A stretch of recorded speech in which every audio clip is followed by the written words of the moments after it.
ఒక విషయం గమనించావా? నువ్వు ఎంత ప్రేమ చూపించినా, ఎంత త్యాగం చేసినా, ఎంత విలువ ఇచ్చినా కొన్ని బంధాలు నిన్ను దూరం పెడుతూనే ఉంటాయి. అలాంటి బంధాల దగ్గర నువ్వు ఇంకాస్త ఎక్కువ ప్రయత్నం చేస్తే అవి దగ్గర అవుతాయని అనుకుంటున్నావా? కానీ నిజమేమిటంటే నిన్ను దూరం పెట్టే బంధాలు నీ విలువను కాదు, నీ సహనాన్ని మాత్రమే పరీక్షిస్తాయి. ఈ ప్రపంచంలో ప్రతి బంధం నిలవాల్సిన అవసరం లేదు. ప్రతి మనిషి నీ జీవితంలో శాశ్వతంగా ఉండాల్సిన అవసరం లేదు కదా.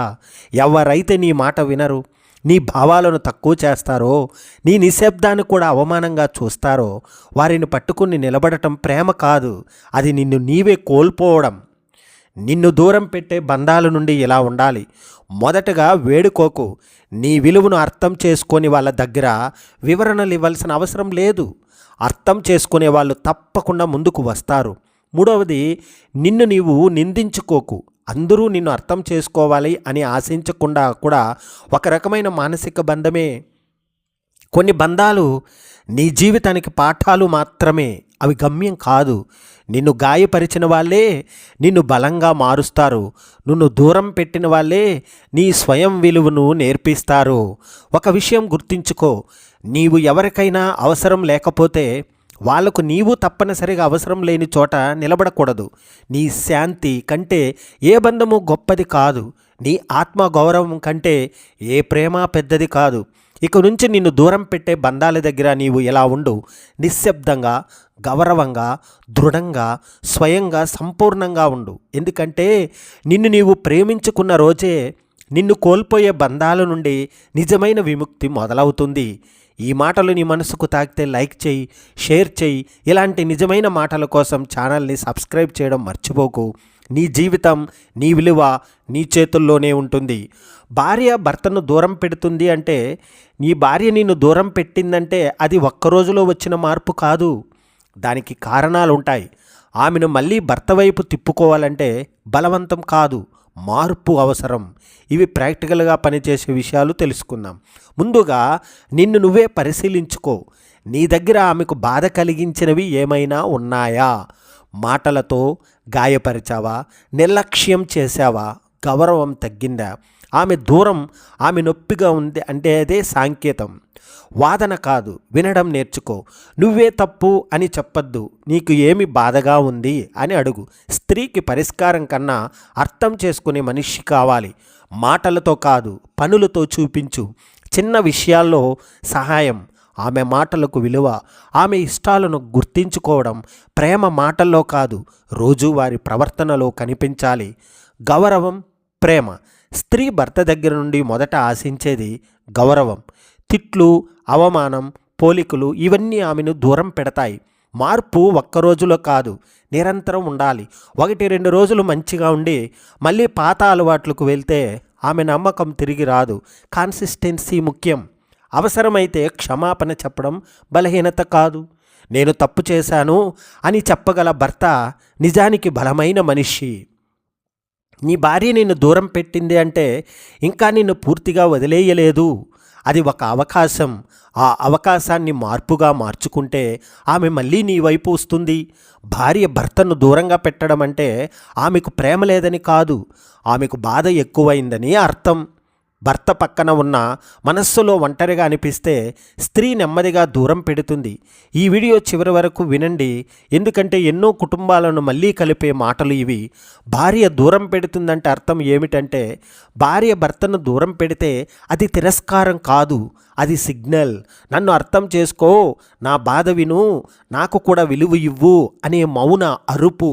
ఆమె మాటలు తగ్గిపోయాయి అంటే ముందు ప్రతిదీ చెప్పేది, చిన్న విషయాలకు స్పందించేది. ఇప్పుడు మౌనం, సమాధానాలు చిన్నవి. ఆమె చెప్పి అలసిపోయిందని లెక్క. ప్రేమ తగ్గలేదు, నమ్మకం దెబ్బతింది. స్త్రీ ప్రేమ ఒక్కసారిగా చచ్చిపోదు, కానీ మాటల అవమానం, నిర్లక్ష్యం, పోలికలు, అనుమానం ఇవన్నీ కలిసిపోయి నమ్మకాన్ని చంపేస్తాయి. ఆమె ఏడవడం మానేసిందంటే ప్రమాదం.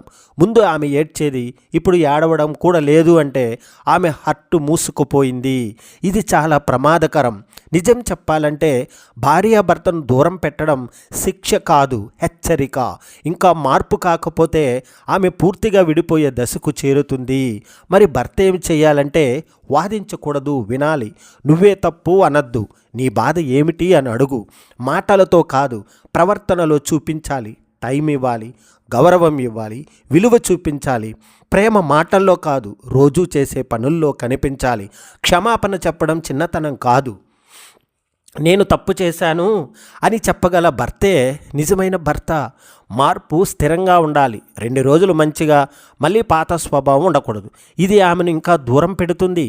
ఆశ కలిగించే మాటలు ఇప్పటికే ఆమె నిన్ను పూర్తిగా వదిలిపెట్టలేదు, అందుకే దూరంగా ఉంది. ఇది చివరిది కాదు, ఇది మార్పుకు ఇచ్చిన అవకాశం. భార్య భర్తను దూరం పెడితే అర్థం ఒక్కటే, నువ్వు మారితే నేను మళ్ళీ నీ వైపు వస్తాను అని. ఈ మాటలు వినిపించకపోయినా ఆమె మనస్సు నిన్ను ఎదురు చూస్తూనే ఉంటుంది. ఈ వీడియో మీ హృదయాన్ని తాకితే లైక్ చేయండి, మీ అనుభవాన్ని కామెంట్ చేయండి. ఇలాంటి నిజమైన సంబంధాల మాటల కోసం సబ్స్క్రైబ్ చేసుకోండి. భార్యాభర్తల మధ్య తగువులు లేకుండా ఉండే కుటుంబం ఈ ప్రపంచంలో ఉందా? లేదు. కానీ తగువులు యుద్ధంగా మారకుండా, జీవితాన్ని నరకం చేయకుండా ఉంచుకోవడం మాత్రం మన చేతుల్లోనే ఉంటుంది. ఈ వీడియో చివరి వరకు వినండి, ఎందుకంటే ఇది బంధాన్ని చెడగొట్టే మాట కాదు, బంధాన్ని కాపాడే మార్గం. ముందుగా ఒక నిజం తెలుసుకోండి.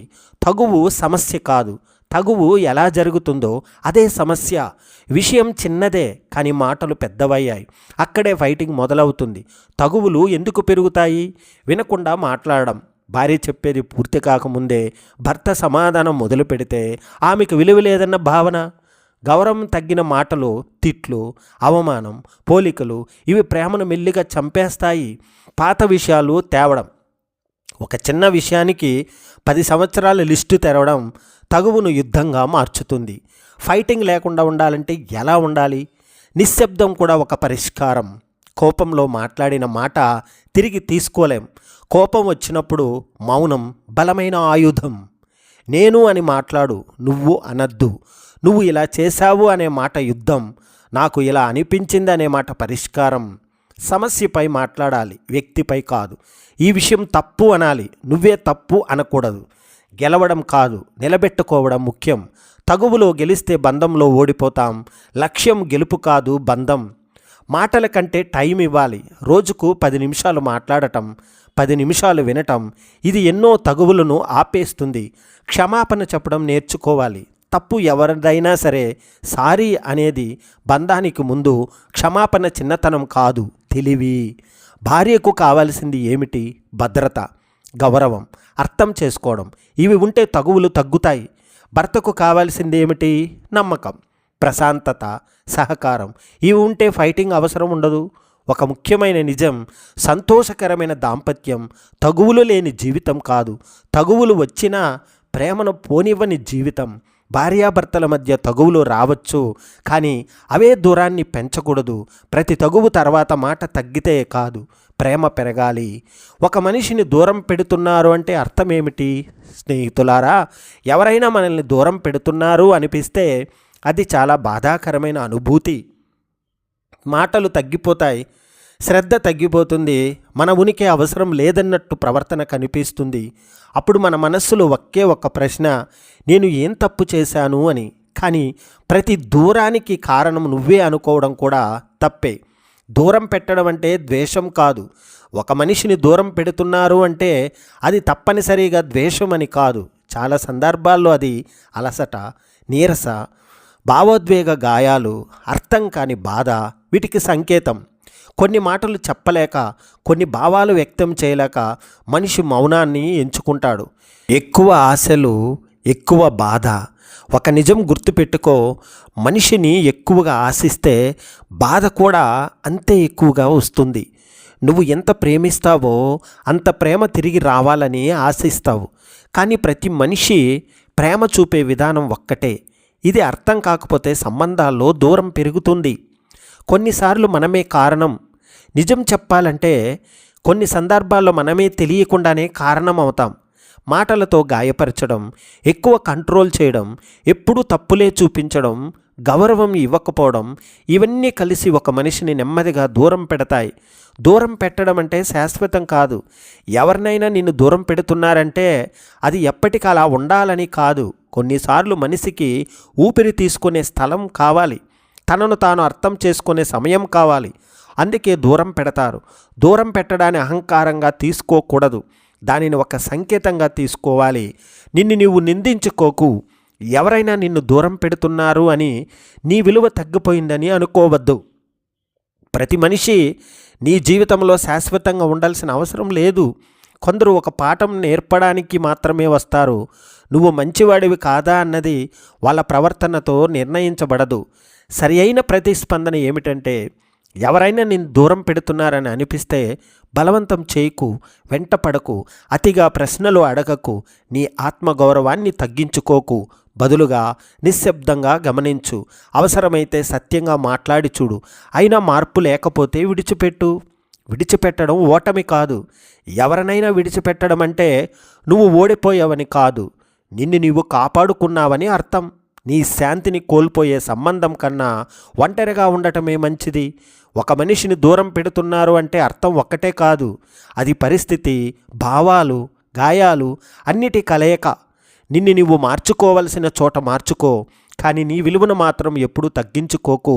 నీకు విలువ తెలిసిన చోట నిలబడు, నీ మనసుకు శాంతి ఉన్న చోటే ఉండు. ఒక అమ్మాయి నిన్ను దూరం పెడుతున్నప్పుడు మగాళ్ళు చేసే పెద్ద తప్పులు ఇవి ఎప్పటికీ చేయొద్దు. ఒక అమ్మాయి ఒక్కసారిగా మారిపోతుంది, మాటలు తగ్గుతాయి, ఆసక్తి తగ్గుతుంది, స్పందన చల్లబడుతుంది. అప్పుడే చాలామంది మగాళ్ళు భయపడతారు. అదే భయం వాళ్ళకు పెద్ద తప్పుల వైపు నడిపిస్తుంది. ఈరోజు ఆ తప్పుల గురించి నిజంగా మాట్లాడుకుందాం. ఎందుకంటే ఆమె దూరం అవడానికి కారణం ఇవే కదా. ఎక్కువగా వెంబడించడం మొదటి పెద్ద తప్పు. ఆమె దూరంగా ఉన్నప్పుడు మగాడు ఏం చేస్తాడు? రోజుకు 10 కాల్స్, వరుస మెసేజ్లు. ఏమైంది? నేనేమి తప్పు చేశాను? ఇవి ప్రేమ అనిపించవచ్చు, కానీ ఆమెకు మాత్రం ఒత్తిడిగా అనిపిస్తుంది. ఆసక్తి తగ్గినప్పుడు వెంబడించడం ఆకర్షణను చంపడం లాంటిది. వేడుకోవడం, బతిమాలుకోవడం, దయచేసి నన్ను వదిలిపెట్టు, నేను నీ కోసం ఏదైనా చేస్తాను. ఇలా మాట్లాడితే ప్రేమ పెరగదు, నీ విలువ తగ్గిపోతుంది. స్త్రీ ఆకర్షితమయ్యేది తనను తాను గౌరవించుకునే మగాడికి, వేడుకునేవాడికి కాదు. కారణం లేకుండా కోపం చూపించడం, ఆమె దూరంగా ఉందని అరిచేయడం, నిందించడం, అనుమానాలు వేయడం, ఇవన్నీ ఆమెను ఇంకా దూరం చేస్తాయి. కోపం అస్థిరత అనేది అసురక్ష. స్త్రీకి భద్రత కావాలి, భయం కాదు. తన జీవితాన్ని పూర్తిగా ఆమె చుట్టూ తిప్పడం, ఇది చాలా ప్రమాదకరమైన తప్పు. స్నేహితులు వద్దు, లక్ష్యాలు వద్దు, జీవితం అంతా ఆమెనే. ఇలా మారితే ఆమె నీ జీవితం కాదు, నీ జీవితం ఖాళీగా కనిపిస్తుంది. స్త్రీకి ఆకర్షణ కలిగించేది తన జీవితంలో నిలకడగా ఉన్న మగాడు. ప్రతి చిన్న మార్పును విశ్లేషించడం. ఆమె ఆలస్యంగా రిప్లై ఇచ్చినా, ఒకరోజు మాట్లాడకపోయినా దాన్ని పెద్దగా ఊహించుకోవడం నీ మనసును బలహీనంగా చూపిస్తుంది. అతిగా ఆలోచించే మగాడు అతిగా అవసరం ఉన్నట్టు కనిపిస్తాడు. తన విలువను మరిచిపోవడం. ఆమె ఆసక్తి తగ్గిందని నీ విలువ కూడా తగ్గిందని అనుకోవద్దు. ఇది చాలా ముఖ్యమైన విషయం. ఒక అమ్మాయి నిన్ను ఇష్టపడకపోతే అది నువ్వు చెడ్డవాడివని కాదు, కానీ నువ్వు నీ విలువను మర్చిపోతే అది నిజంగా సమస్య. సరి అయిన పని ఏమిటంటే, ఆమె దూరంగా ఉన్నప్పుడు కొంచెం స్పేస్ ఇవ్వు. నిన్ను నువ్వు మెరుగుపరుచుకో. నీ జీవితం మీద దృష్టి పెట్టు. శాంతిగా, స్థిరంగా ఉండు. నీ స్థిరత్వమే ఆమెను ఆలోచింపజేస్తుంది.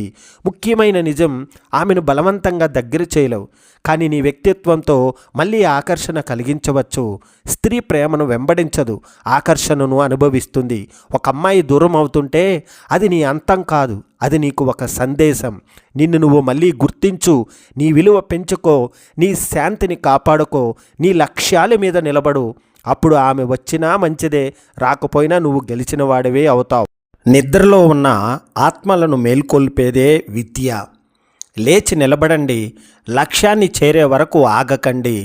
మీ మీద మీకే విశ్వాసం ఉంటే ప్రపంచం మీ కాళ్ళ వద్దకు వస్తుంది. బలహీనతే అన్ని దుఃఖాలకు మూలం. మనస్సు బలంగా ఉంటే జీవితం కూడా బలంగా ఉంటుంది. నిన్ను నీవే నమ్ముకో, అదే విజయానికి తొలిమెట్టు. ఒక్క ఆలోచనను పట్టుకో, దాన్నే నీ జీవితంగా మార్చుకో. పరిస్థితులను నిందించకు, నీ శక్తిని గుర్తించు. స్వార్థం లేని సేవే నిజమైన ఆధ్యాత్మికత. నీవు మహానుభావుడువు అని తెలుసుకున్న రోజే నీ నిజమైన జననం. మన ఆలోచనలే మన జీవితాన్ని నిర్మిస్తాయి. శాంతి బయట నుండి కాదు, లోపల నుంచే వస్తుంది. కోపాన్ని కోపంతో జయించలేం, ప్రేమతోనే జయించగలం.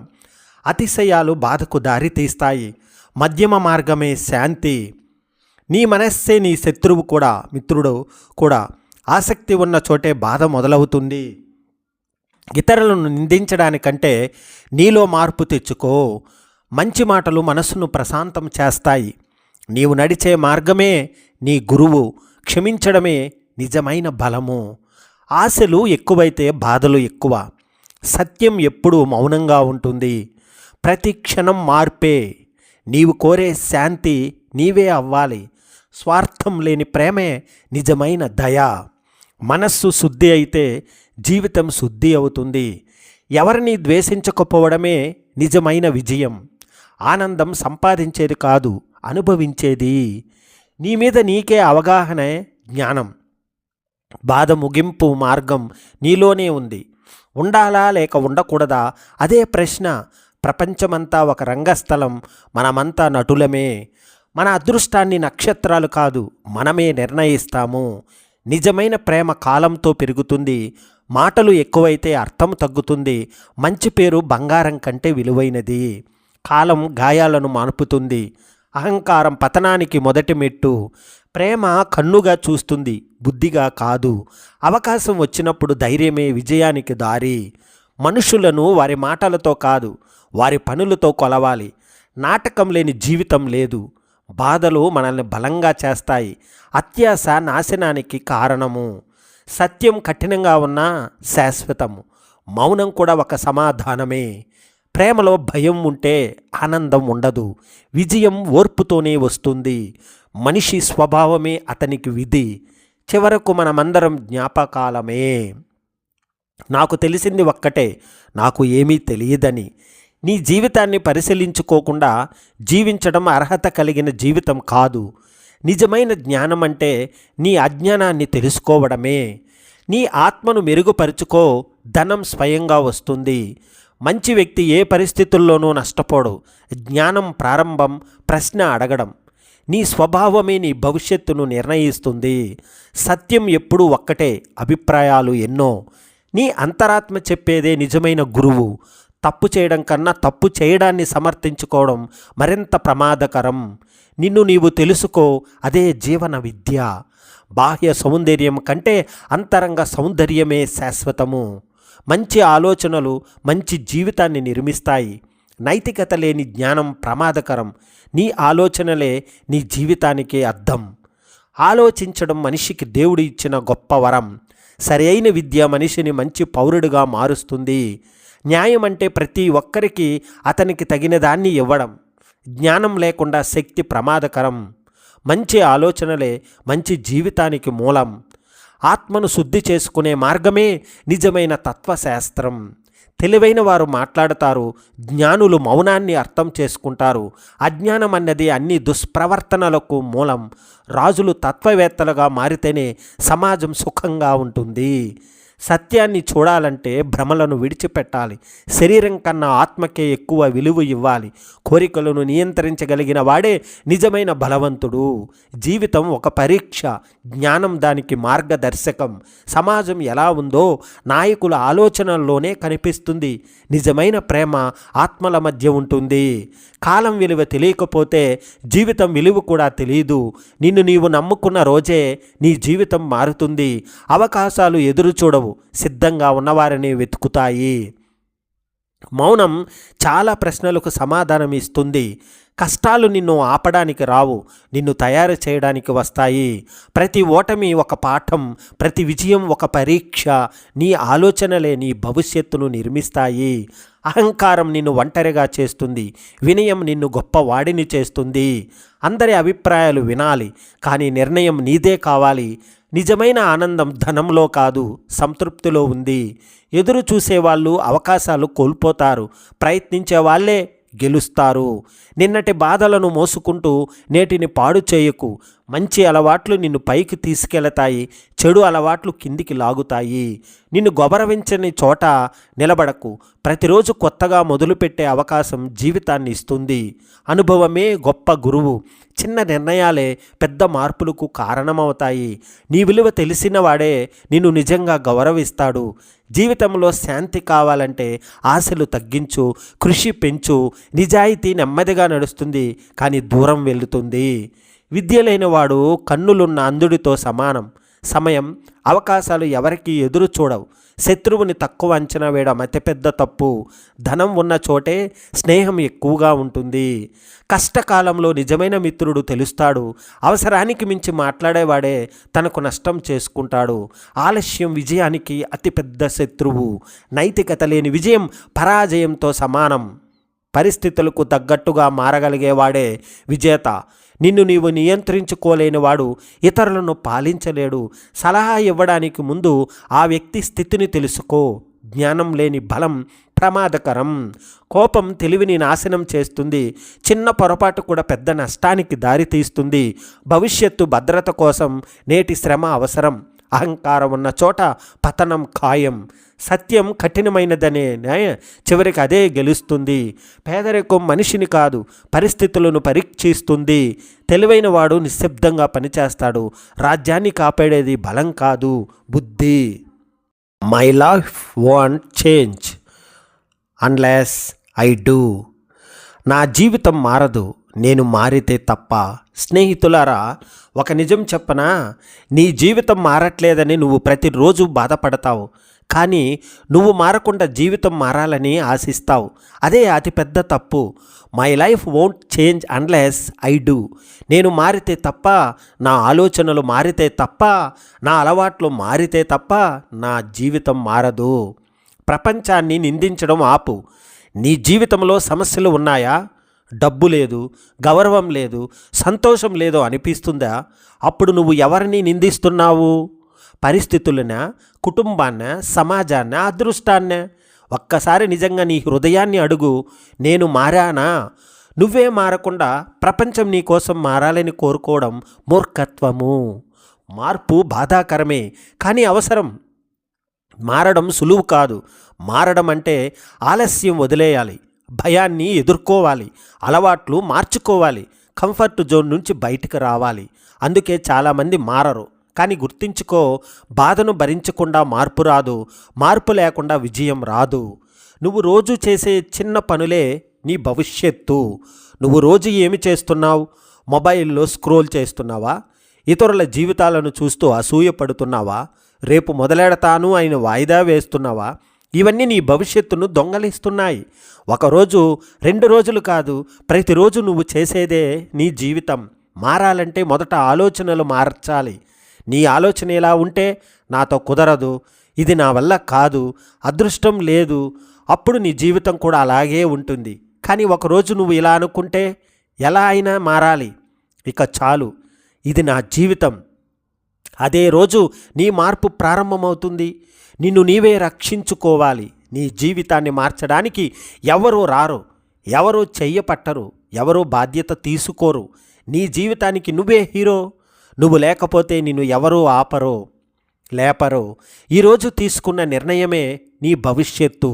ఈరోజు నువ్వు ఇలా అనుకుంటే ఇప్పటిలానే సరిపోతుంది అంటే నీ రేపు కూడా ఇలానే ఉంటుంది. కానీ ఈరోజు నువ్వు ఇలా అనుకుంటే, ఇక నా జీవితం మారాలి, అప్పుడే నీ కథ మారుతుంది అని. నీ జీవితం మారదు నువ్వు మారితే తప్ప. నీ భవిష్యత్తు మారదు నీ అలవాట్లు మారితే తప్ప. నీ ఫలితాలు మారవు నీ ప్రయత్నం మారితే తప్ప. My life want change unless I do. ఈ మాటను కేవలం వినకు, నీ జీవితంలో అమలు చేయి. ఈరోజే మారు, ఇప్పుడే మారు, నీకోసమే మారు. పుస్తకాలతో సంపద సృష్టిపై అవగాహన. సంపద సృష్టి. ఆర్థిక క్రమశిక్షణను అలవర్చుకునేందుకు యువ మదుపుదారులు ఈ 3 పుస్తకాలను పరిశీలించాలి. Atomic habits. ఈ పుస్తకం అత్యుత్తమ ఫలితాలందించే అలవాట్లపై గొప్ప అవగాహన కలిగిస్తుంది. The simple path to wealth. ఈ పుస్తకం పెట్టుబడులు, పొదుపు, ఆర్థిక స్వేచ్ఛ వంటి అంశాలను విశదీకరిస్తుంది. I will teach you be rich. దీని ద్వారా నగదు నిర్వహణ, తెలివైన ఆర్థిక నిర్ణయాలు తీసుకోవడం ఎలా అనే విషయాలను తెలుసుకోవచ్చు. నేటి ఉరుకుల పరుగుల జీవన విధానంలో, జీవన పోరాటంలో శాంతి అనే పదానికి చోటు లేకుండా పోయింది. చీకు చింత లేకుండా ఉండటమే శాంతి అని చెప్పవచ్చు. కానీ సంకటాలు లేని మనిషి జీవితం ఊహ కందదే. తెల్లారి నిద్ర లేచింది మొదలు రకరకాల ఈతి బాధలు, సంసారం, సంపాదన, సంతానం, వీటి చుట్టూనే సమస్యలన్నీ. కోరికలే బాధలకు మూలమన్నాడు గౌతమ బుద్ధుడు. బాల్యం నుంచి వృద్ధాప్యం వరకు ఎప్పుడైనా కోరిక లేకుండా గడపడం సాధారణ మనిషికి ఎలా సాధ్యం? రకరకాల విద్యలు నేర్చుకోవాలన్న కోరిక, గొప్ప గొప్ప ఉద్యోగాలు చేయాలన్న ఆశ, మంచి పేరు తెచ్చుకోవాలన్న ఆకాంక్ష, సంసారం సుఖంగా సాగిపోవాలన్న ఇచ్చ, సంతానాన్ని వృద్ధిలోకి తేవాలన్న ఆశయం, ఇవేవీ లేకుంటే మనిషి మనుగడే ప్రశ్నార్థకం అవుతుంది. అయితే ఈ కోరికలన్నీ ధర్మాన్ని అనుసరించాలి. ధర్మబద్ధమైన కోరిక అత్యాశకు అవకాశం ఇవ్వదు. మనిషి పెరిగే క్రమంలో ఏర్పడే కోరికలన్నిటినీ ధర్మబద్ధంగా సాధించడానికి శ్రమించాలి. దాని ద్వారా కలిగే తృప్తి అనిర్వచనీయమైన ఆనందాన్ని ఇస్తుంది. ఆ ఆనందమే మనశ్శాంతికి దారి తీస్తుంది. మనశ్శాంతి ఒక్కొక్కరికి ఒక్కో విధంగా లభిస్తుంది. తన కుటుంబం సౌఖ్యంతో పాటు పరోపకారమనే తోవలో నడిచేవారికి తృప్తి, తద్వారా మనశ్శాంతి లభిస్తాయి. శ్రీకృష్ణుడు బాల్యక్రీడలు ఆడి ఆడి అలసి మిత్రులతో ఒక చెట్టు కింద విశ్రమిస్తాడు. చెట్టును ఆదర్శంగా తీసుకోగలిగితే మానవ జన్మ ధన్యమవుతుందని మిత్రులకు వివరిస్తాడు. శత్రువుకు కూడా నీడనిచ్చే ప్రేమతో చూడడం చెట్టుకే సాధ్యం. రాళ్లతో కొట్టిన పండ్లనే ఇస్తుంది, నరికిన కలపని ఇస్తుంది. అలా మనిషి తీరుతెన్నులు ఉంటే అది ఇచ్చే తృప్తికి వెలకట్టగలమా? కోరిక లేనిదే ఆశలు లోకం ఈ విధంగా అభివృద్ధి పదాన నడవగలిగేదా? 2030 నాటికి చంద్రమండలంపైకి మానవ సహిత అంతరిక్ష నౌకను పంపాలనే లక్ష్యం కొందరు శాస్త్రవేత్తలది. భయంకర రోగాలకు చికిత్స కనిపెట్టాలనే లక్ష్యం కొందరి పరిశోధకులది. కోరిక వ్యక్తిగతమైందే, లక్ష్యం సామాజికమైనది. ఇవన్నీ దేశానికి గర్వకారణం. పరులకు హాని కలిగించని కోరిక సత్ఫలితాన్ని ఇస్తుంది. అలాంటి ఉత్తమ ఫలితాలను సాధించడంలోనే తృప్తి ఉంటుంది. నేటి యాంత్రిక జీవిత గమనంలో నైతిక విలువలు, ఆప్యాయత, అనురాగాలు నిర్లక్ష్యానికి గురవుతున్నాయి. ఇలాంటి పరిస్థితులే వ్యక్తులకు, సమాజానికి అశాంతి కారకాలవుతున్నాయి. కుటుంబాలలో పెద్దలను చూసే వారి జీవన శైలి నుంచి సచ్చీలత, ప్రేమానురాగాలను నేర్చుకుంటారు పిల్లలు. కాబట్టి పెద్దవాళ్ళ చేతలు అనుసరణీయమైనవి కావాలి. తల్లిదండ్రులను, భార్యాబిడ్డలను వదిలి శాంతిని వెతుకుతూ వెళ్ళిన విష్ణు శర్మ అసలైన శాంతి తన ధర్మాన్ని తాను నిర్వర్తించడంలోనే ఉందని ధర్మవ్యాధ్యుని ద్వారా తెలుసుకుంటాడు. తల్లిదండ్రుల సేవ, భార్యాబిడ్డల సంరక్షణ ఇవి గృహస్థు ధర్మాలు. వాటిని ఆచరించడంలోనే మనసుకు శాంతి లభిస్తుందని గ్రహిస్తాడు. ఇలానే కదా ఇల్లన్నీ శాంతి నివాసాలయ్యేది. స్థూలంగా సమాజం శాంతియుతంగా ఉండాలంటే ప్రతి వ్యక్తి తన వయస్సు ధర్మం, వృత్తి ధర్మం పాటించాలి. ఇతరుల మేలు కోరాలి. తద్వారా కలిగే తృప్తి మనసుకు హాయినిస్తుంది. శాంతియుత జీవనమే ఆదర్శప్రాయం, ఆచరణీయం కూడా. జీవితంలో ఒక దశ వస్తుంది. అక్కడ నువ్వు ఇక ముందుకు వెళ్ళలేవు, వెనక్కి తిరగలేవు, ఎవరిని నిందించలేవు, ఎవరిని ఆశ్రయించలేవు. అప్పుడు నీతో నువ్వే ఒంటరిగా మిగులుతావు. ఆ సమయంలోనే నేను ఒక నిర్ణయం తీసుకుంటున్నాను అనుకోవాలి. ఇలా కొనసాగితే నేను నన్నే కోల్పోతాను. కాబట్టి నేనే నన్ను విరగదీసుకుంటాను. నేను నన్ను ఎందుకు నాశనం చేసుకున్నాను అంటే, ఎందుకంటే నాలో ఉన్న భయాలు నన్ను బంధించాయి. నాలో ఉన్న అలసత్వం నన్ను వెనక్కి లాగింది. నాలో ఉన్న అహంకారం నన్ను అంధుడిని చేసింది. నాలో ఉన్న ఆత్మ సంతృప్తి నా ఎదుగుదలను చంపింది అని నేను కాదు, కానీ అవే నన్ను నడిపిస్తున్నాయి. అందుకే నన్ను నేను నాశనం చేసుకున్నాను. నాశనం చేసుకోవడం అంటే ఓడిపోవడం కాదు. విరగడం అంటే నీ తప్పులను ఒప్పుకోవడం, నీ బలహీనతలను అంగీకరించడం, నీ మోసాన్ని నీకే బట్టబయలు చేయడం. నేను అద్దం ముందు నిలబడి నన్ను నేను అడిగాను, నీ జీవితానికి బాధ్యుడు ఎవరు? సమాధానం ఒక్కటే, నేనే. అక్కడే నా పునర్నిర్మాణం మొదలైంది. నేను నన్ను శుభ్రం చేసుకున్నాను, పాత ఆలోచనలు తొలగించాను, విలువలేని సంబంధాలను వదిలేశాను, నన్ను చిన్నచూపు చూసే మాటలను మూగబెట్టాను, నేను నిశ్శబ్దంగా పనిచేయడం మొదలుపెట్టాను, ఎవరికీ నిరూపించడానికి కాదు, నన్ను గెలిపించుకోవడానికి. నేను నన్ను ఎలా నిర్మించుకున్నాను? ప్రతిరోజు కొంచెం క్రమశిక్షణ, కొంచెం బాధ్యత, కొంచెం ఆత్మవిశ్వాసం. పడిపోయినా లేచాను, నవ్వినా ఏడ్చినా ముందుకు నడిచాను. ఎవరు నమ్మినా నమ్మకపోయినా నేను నన్ను నమ్మాను. ఈరోజు నేను కొత్త వ్యక్తిని. ఇప్పుడు నేను ప్రశాంతంగా ఉన్నాను, ఎందుకంటే నేను నిజాయితీగా జీవిస్తున్నాను. ఇప్పుడు నాకు భయం లేదు, ఎందుకంటే నేను నన్ను కోల్పోయే దశ దాటేశాను. ఇప్పుడు నాకు తొందర లేదు, ఎందుకంటే నేను సరైన దారిలో ఉన్నాను. ఒక్క విషయం గుర్తుంచుకో, కొన్నిసార్లు దేవుడు నిన్ను బాగు చేయాలని, ప్రక్షాళన చేయాలని అనుకుంటాడు, కానీ నువ్వే నిన్ను నాశనం చేసుకుంటున్నావు మళ్ళీ బలంగా మారటానికి. అందుకే I broke myself to rebuild myself. ఇది ఒక మాట కాదు, ఇది ఒక పునర్జన్మ.